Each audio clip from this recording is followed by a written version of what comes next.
हमारी एजेंसियां इस षड्यंत्र की तह तक जाएगी।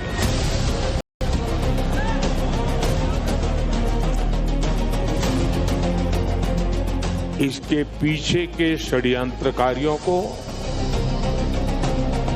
बख्शा नहीं जाएगा।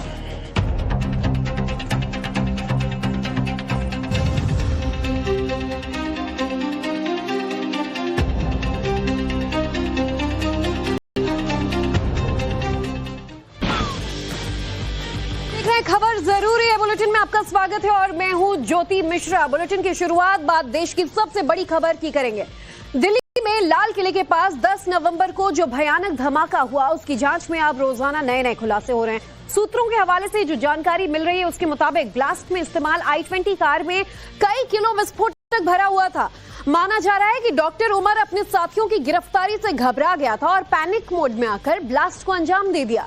ऐसे में आने वाले दिनों में कई और अहम खुलासे भी हो सकते हैं, तो बताते हैं इसी से जुड़ी कुछ और बड़ी खबर। तो नव भारत पर दिल्ली धमाके से जुड़ी इस वक्त की बिग ब्रेकिंग आपको बता दें। आतंकी शाहीन और परवेज के दोस्तों से अब पूछताछ आगे बढ़ाई जाएगी। लखनऊ में रहने वाले दोस्तों से यूपी एटीएस पूछताछ करने वाली है। परवेज के लैपटॉप और मोबाइल को जब्त कर लिया गया है। सोशल मीडिया प्लेटफॉर्म्स के कनेक्शन की भी जांच हो रही है। परवेज को हिरासत में लेने के बाद शाहीन के बारे में भी डिटेल्स ली जा रही हैं।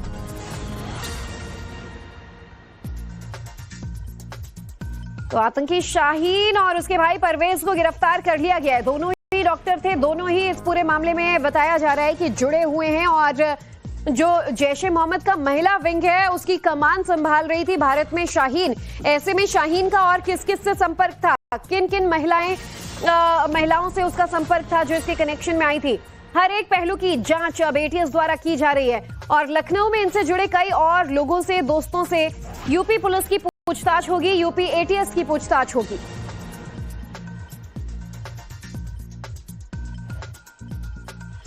तो दिल्ली ब्लास्ट से जुड़ी एक और बड़ी खबर, डॉक्टर शाहीन के रिकॉर्ड कब्जे में ले लिए गए हैं। कानपुर एटीएस ने कब्जे में ये सारे रिकॉर्ड्स लिए हैं। आपको बता दें कि doctor Shaheen GSVM medical college में पहले लेक्चरर के पद पर कार्यरत थी, जिसका सिलेक्शन पीसीएस के जरिए हुआ था। साल 2009 से 2010 के बीच शाहीन का कन्नौज राजकीय मेडिकल कॉलेज में ट्रांसफर हुआ। फिर साल 2013 में शाहीन मेडिकल कॉलेज कानपुर से बिना किसी जानकारी के गायब हो गई थी। अब एजेंसियां इन्हीं पहलुओं की जांच में जुट गई हैं। तो दिल्ली धमाके की जांच में यूपी एटीएस भी अपनी बड़ी हिस्सेदारी दिखा रही है। यूपी एटीएस ने परवेज अंसारी को बीती रात हिरासत में लिया था। हिरासत के बाद परवेज से पूछताछ जारी है, लेकिन पूछताछ इंटीग्रल यूनिवर्सिटी के स्टाफ से भी हुई है, क्योंकि यहाँ पर डॉक्टर परवेज असिस्टेंट प्रोफेसर के पद पर काम कर रहा था।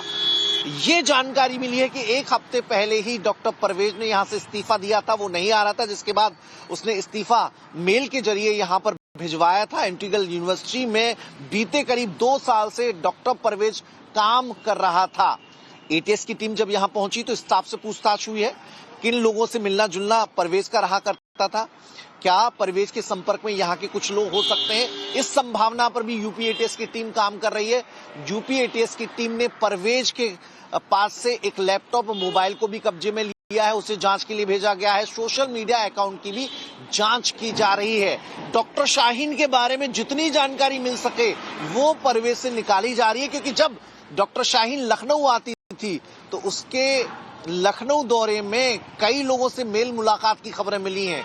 तो क्या इस नेटवर्क में कुछ और डॉक्टर्स की भी हिस्सेदारी हो सकती है जो लखनऊ से जुड़े हो सकते हैं। सहारनपुर से भी परवेज का कनेक्शन है। परवेज की ससुराल सहारनपुर में है, वहां से उसने गाड़ी खरीदी थी। सहारनपुर से ही गुजरात एटीएस ने एक व्यक्ति को गिरफ्तार किया है। ऐसे में ये जो पूरी चेन बन रही है, इस चेन को चेन के जो सवाल हैं उनके जवाब तलाशने की कोशिश में यूपी एटीएस की टीम जुटी हुई है और परवेज से पूछताछ में कुछ अहम खुलासे यूपी एटीएस की टीम को हुए हैं और वो खुलासे दिल्ली धमाके से जुड़े हैं, ऐसी जानकारी मिली है। कैमरा पर्सन विशाल वर्मा के साथ मनीष यादव, टाइम्स नाउ भारत, लखनऊ। वहीं दिल्ली धमाके से जुड़ी एक और बड़ी खबर आपको बता दें, एनआईए ने भी अब कार ब्लास्ट मामले की जांच तेज कर दी है। दिल्ली पुलिस ने एनआईए को केस से जुड़े तमाम दस्तावेज सौंप दिए हैं। दिल्ली पुलिस ने बीती रात एनआईए की टीम को केस से जुड़े सभी दस्तावेज और एफआईआर की कॉपी सौंपी है। बताया जा रहा है कि एनआईए की जांच टीम अभी भी लाल किले पर है। एनआईए की फॉरेंसिक टीम ने मौके पर जांच शुरू कर दी है।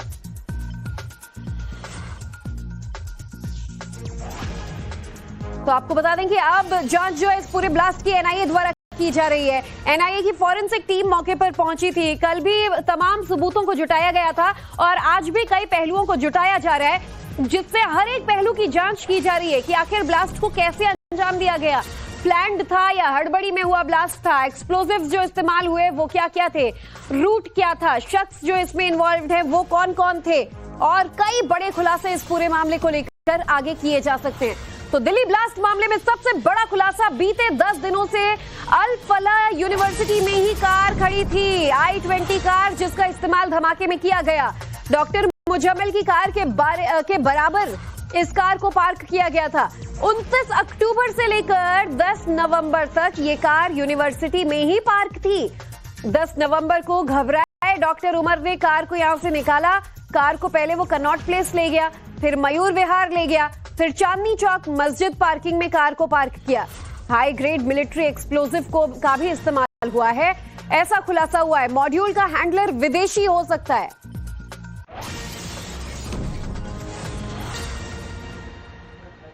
तो लाल किले पर इस वक्त हमारे सहयोगी अनुज मिश्रा मौजूद हैं ब्लास्ट स्पॉट पर, और साथ ही अल फलाह यूनिवर्सिटी में अभिषेक राज हमारे संवाददाता मौजूद हैं और आप दोनों का ही रुख कर लेंगे।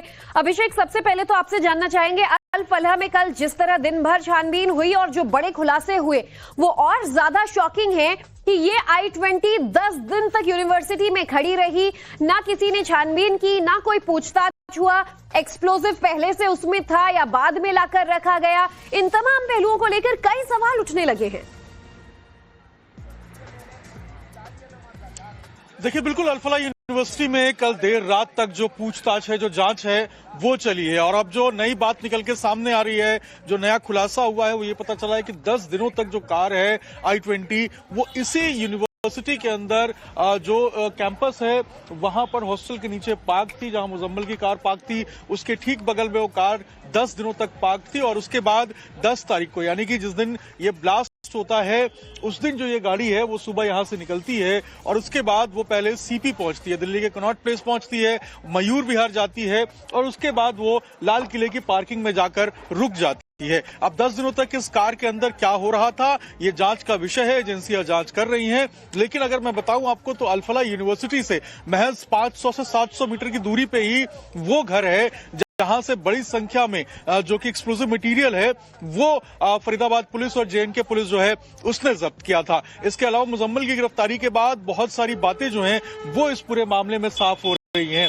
उमर यहां से जब भागा था उस वक्त I-20 कार का इस्तेमाल कर रहा था और ये पता चला है कि जब यहां 10 दिनों तक ये गाड़ी पार्क थी, उस वक्त कई बार जो है वो आकर वो देख भी रहा था अपनी गाड़ी को। लेकिन कई सारे ऐसे सवाल हैं जिनका जवाब अभी एजेंसियां ढूंढ रही हैं कि आखिर इनका मकसद क्या था, आखिर इनकी साजिश क्या थी, ये आखिर क्या चाहते थे। इस पूरे मामले में कल भी जो फरीदाबाद पुलिस है और STF हरियाणा की है वो जब जांच कर रही थी तो 6 लोगों को अब इस पूरे मामले में डिटेन किया गया है। ये नए 6 लोग हैं जो कि मुजम्मिल और शाहीन के करीबी बताए जा रहे थे। ये भी पता चला है कि ये 6 लोग लगातार मुजम्मिल के संपर्क में थे। ऐसे में इनकी संलिप्तता के आधार पर आगे की जो कार्रवाई है वो करते हुए जो हरियाणा पुलिस है वो नजर आएगी। और इनकी क्या मंशा थी ये तो साफ है अभिषेक की कोई इन लोगों के इरादे नापाक ही थे। लेकिन अल फलाह यूनिवर्सिटी कोई यूनिवर्सिटी नहीं, ऐसा लग रहा है मानो कि इन आतंकियों का सेफ हेवन हो गया है। यहाँ जिस तरीके से ये लोग पनप रहे थे, गाड़ियां पार्क थी, एक्सप्लोजिव लाया जा रहा था, यहाँ पर लॉकर में से हथियार मिलने की बात सामने आ रही है, लोगों को डिटेन किया जा रहा है बड़े आसानी से, बिना किसी शक व गुंजाइश के। ये लोग यहाँ पर अपना ये जो कारोबार है इसको फुला रहे थे और इसीलिए इतना ज्यादा जो है यहाँ पर इन लोगों को मदद मिल पाई। तो निश्चित तौर पर जो ये नेटवर्क है और बड़ा हो सकता है, कई और लोग इसमें इन्वॉल्व हो सकते हैं। देखिए, निश्चित रूप से ये 1, 2, 3, 4 लोगों के बस की बात नहीं है। जिस तरीके से ये यूनिवर्सिटी के अंदर गाड़ी को पार्क करके उसमें एक्सप्लोजिव लेकर और फिर निकला है और यहां से महज 700 मीटर की दूरी पे जो घर है जहां से मुजम्मिल जो बताया जा रहा है कि बड़ी संख्या में एक्सप्लोजिव वहां पर इकट्ठा करके रखा हुआ था, ये कोई मतलब ऐसी बात नहीं है जिसको एक दो लोग अंजाम दे पाए, कई लोग इसके पीछे हो सकते हैं। यही कारण है कि जो जांच एजेंसियां हैं उनका रडार कई राज्यों तक फैल रहा है और कई लोगों को अभी डिटेन किया गया है। यूनिवर्सिटी के अंदर से भी 6 लोगों को अभी डिटेन किया गया है और लगातार जो जांच है, जो पूछताछ की जा रही है इन लोगों से, आगे की जांच में क्या खुलासे होंगे। अभिषेक, मैं आपसे अपडेट्स लेती रहूंगी।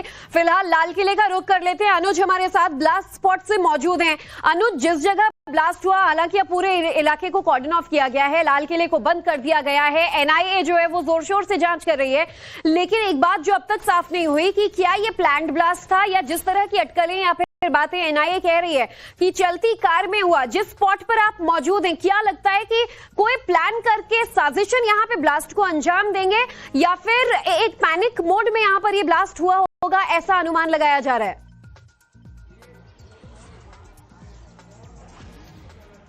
जी देखिए, जहां तक बात किया जाए कि ये ब्लास्ट जो है वो हड़बड़ी में हुआ या एक साजिश के तहत हुआ, ये निश्चित तौर पर इस बात की जांच की जा रही है, लेकिन इतना जरूर था कि इन्हें कहीं न कहीं इस ब्लास्ट को अंजाम देना था।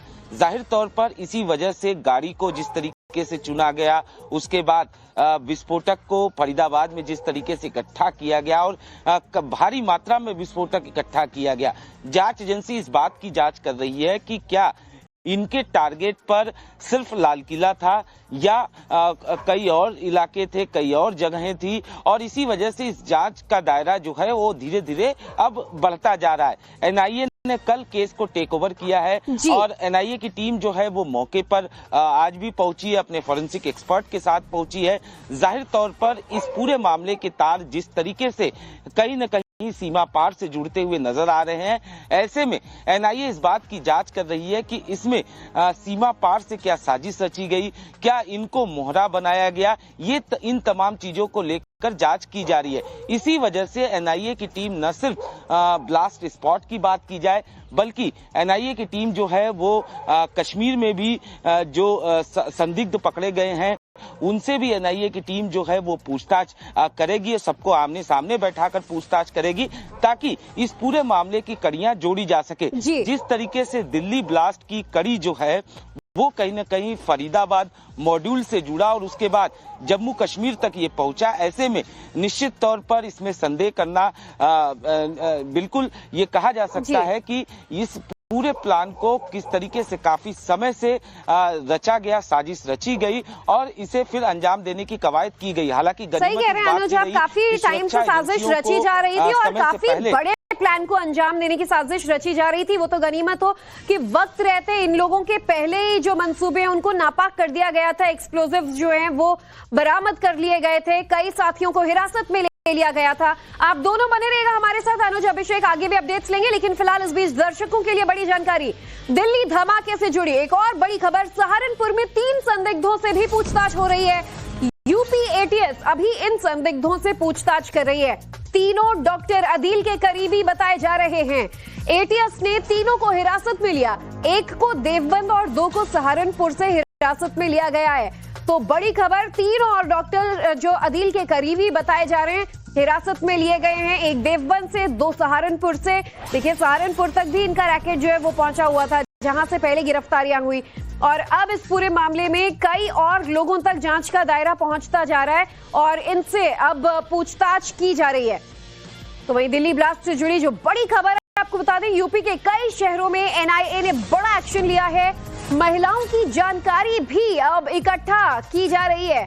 एनआईए द्वारा उन तमाम महिलाओं की जानकारी इकट्ठा की जा रही है जो शाहीन के संपर्क में थी, और ये तमाम महिलाएं किस मकसद से शाहीन से जुड़ी हुई थी और कितने वक्त से जुड़े हुए थे, क्या इनके मंसूबे थे, क्या कुछ आगे की प्लानिंग थी, इन पहलुओं पर एनआईए अब पूछताछ में लग गई है।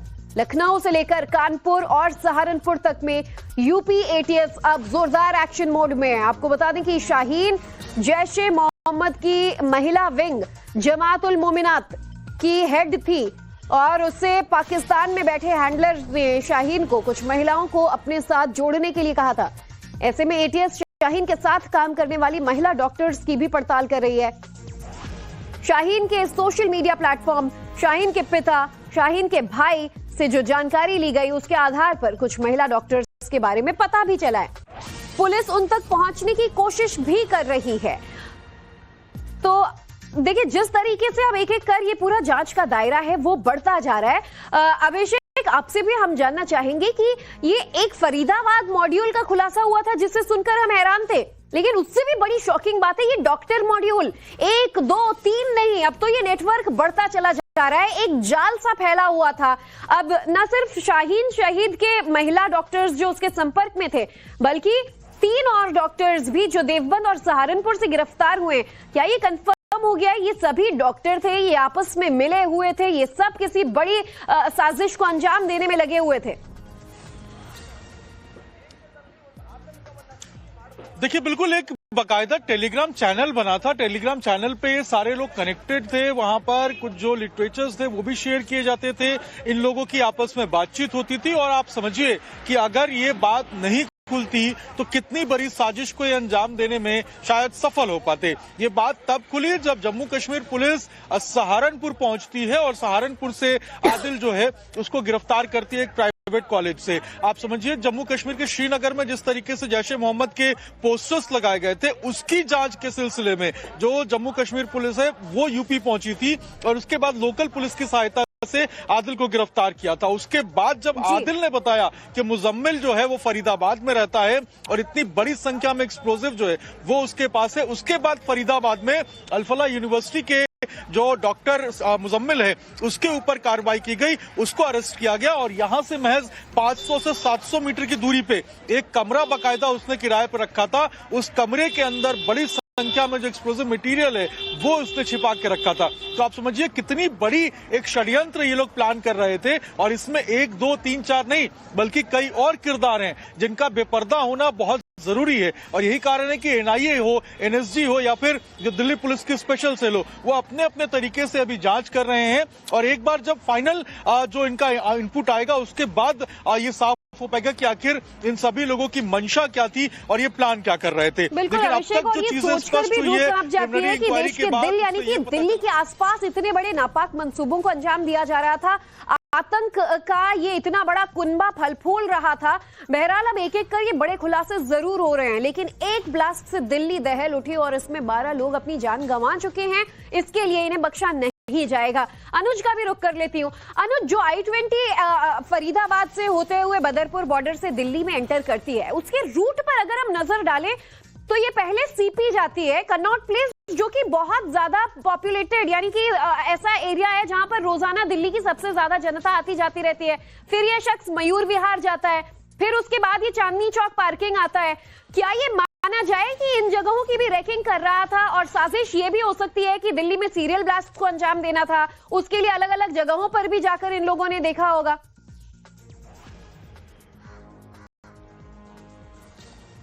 जी देखिए, जहां तक I-20 कार की रूट की बात करें तो सुबह आज 8:13 पे ये कार जो है बदरपुर टोल पर देखी जाती है। यानी सुबह के वक्त ही ये जो डॉक्टर उमर है वो कहीं ना कहीं दिल्ली में एंटर किया है। बदरपुर टोल से वो 8:13 पे गुजरा। उसके बाद वो ओखला इंडस्ट्रियल एरिया आया।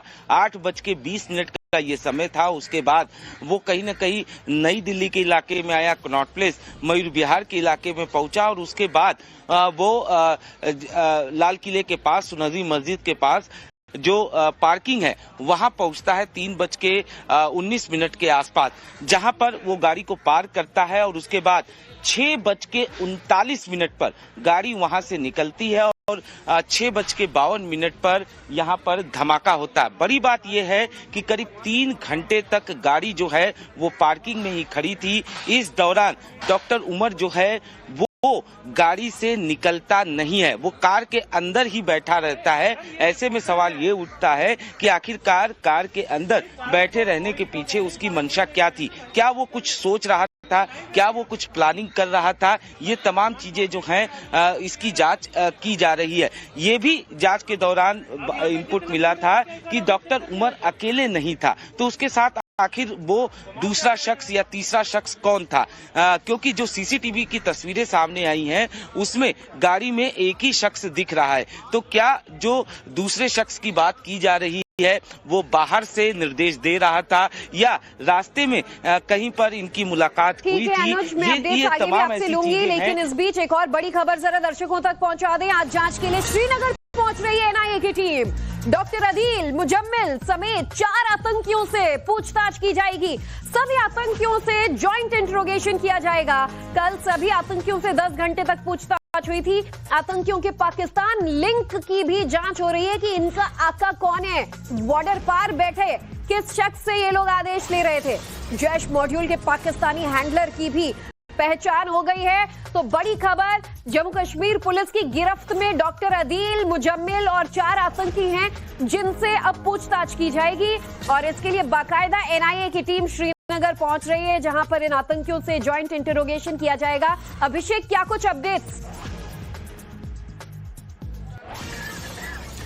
देखिए, बिल्कुल एनआईए टीम पहुंचेगी श्रीनगर और उसके बाद जो जांच है उसको आगे बढ़ाएगी, क्योंकि अब तक का जो 4 डॉक्टर्स जो है जिनको डिटेन भी किया गया है, वहां से जो 3 अरेस्टेड हैं उन सभी लोगों को साथ में बिठाकर पूछताछ करनी है। एनआईए को इस पूरे कड़ी को एक साथ जोड़ना है और उसके बाद जांच ये करनी है कि आखिर कश्मीर से फरीदाबाद और फरीदाबाद से सहारनपुर का क्या कनेक्शन है, इनकी पूरी मकसद क्या था, इनकी पूरी प्लानिंग क्या थी, जैश के और कितने लीडर्स हैं जो इन लोगों के संपर्क में थे। इन सभी बातों की जो जांच है वो अब एनआईए करेगी। एनआईए वो एजेंसी है जो कि राष्ट्रीय सुरक्षा को लेकर आतंकवादी जितनी भी घटनाएं होती है उसमें जांच करती है। हमने देखा था कि पुलवामा के वक्त भी, पहलगाम के वक्त भी जो एनआईए है उसने अच्छे से जांच किया था। यही कारण है कि जो एनआईए को अब जांच सौंपी गई है उसके बाद जो जांच की रफ्तार है वो और ज्यादा तेज हो जाएगी और कई और नाम जो हैं वो इसमें और निकल के सामने आएंगे। पूरा डेटाबेस है एनआईए के पास कि कौन कौन से ऐसे एक्टिव मॉड्यूल्स अभी काम कर रहे हैं कश्मीर के अंदर भी, और उन सभी लोगों को उसके बारे में भी जो पूछताछ है वो की जाएगी। विशेष रूप से मुजम्मिल और जो आदिल है इन दोनों से पूछताछ की जाएगी कि आखिर ये दोनों जो है वो किस तरीके से क्या प्लानिंग ये कर रहे थे, कौन कौन लोग इनके सपोर्ट में थे और कहीं क्रॉस बॉर्डर से इनकी तो किसी से बात नहीं हो रही थी। ये सभी वो सवाल है जिसका जवाब एनआईए ढूंढने की कोशिश करेगी और यही कारण है कि जब एनआईए पहुंचेगी आज तो वो तमाम जो डिटेन्ड लोग हैं जिनको हिरासत में लिया गया है उनको भी आमने सामने बिठाकर पूछताछ जो है वो करवा सकती है और उसके बाद जो अपनी रिपोर्ट है वो फाइल कर सकती है। जितना प्लान तरीके से ये लोग एक्सप्लोजिव मटेरियल्स को फरीदाबाद के एक गांव में छिपा के रखे थे, ऐसे में एक बड़ी साजिश की प्लानिंग तो ये कर रहे थे, ये बिल्कुल स्पष्ट है। लेकिन ये प्लानिंग क्या थी, कितने लोग इसमें शामिल थे, इसके प्लॉटिंग के पीछे की स्क्रिप्टिंग किसने की थी, ये वो सवाल है जिनका जवाब एनआईए ढूंढेगी और जब जांच करेगी तो ये साफ हो पाएगा कि आखिर इसका मेन मास्टरमाइंड कौन है। बिल्कुल, और इनका जो भी आका है उस तक कैसे पहुंचकर आगे जांच को आगे बढ़ाया जाता है। एनआईए ने खुद कमान जो संभाल ली है, अब श्रीनगर में इन सभी आतंकियों से पूछताछ की जाएगी। और ऐसे में अभिषेक, देखिए, एक सवाल और ये भी उठता है कि जिस दिन ब्लास्ट हुआ था उस दिन दोपहर तक भी पहले जो खबरें आ रही थी, अभिषेक मैं आऊंगी आपके पास, लेकिन इस बीच एक अपडेट जरा दर्शकों को दे दें। बड़ी खबर आ रही है, श्रीनगर के हॉस्पिटल से एक और डॉक्टर को दबोचा गया है। बड़ी खबर आ रही है, आपको बता दें, जम्मू कश्मीर का एक और डॉक्टर हिरासत में लिया गया है। श्रीनगर के एक हॉस्पिटल से इस डॉक्टर को हिरासत में लिया गया है और ये डॉक्टर कौन है, इसके तार भी इन लोगों से किस तरीके से जुड़े हुए थे, क्या कुछ मदद इसने इन लोगों तक पहुंचाई थी, इन सभी पहलुओं पर जांच की जा रही है। लेकिन क्योंकि इसका कुछ ना कुछ कनेक्शन ये डॉक्टर मॉड्यूल से निकला है, इसीलिए इसको भी हिरासत में लिया गया है। और जम्मू कश्मीर में ये एक और डॉक्टर है जो हिरासत में लिया गया। आपको बता दें, इससे पहले लगभग 4 और ये आतंकी डॉक्टर जो हैं वो पुलिस की गिरफ्त में थे। अब कुलगाम के रहने वाले डॉक्टर तजामुल को गिरफ्तार किया गया है। डॉक्टर तजामुल, एक और बड़ी गिरफ्तारी हुई है जम्मू कश्मीर के श्रीनगर से, इस डॉक्टर को हिरासत में लिया गया है। तो देखिए, ये सिंडिकेट बहुत बड़ा है, आतंकियों का ये नेटवर्क बहुत जो जाल है वो फैला हुआ है अलग अलग जगहों पर।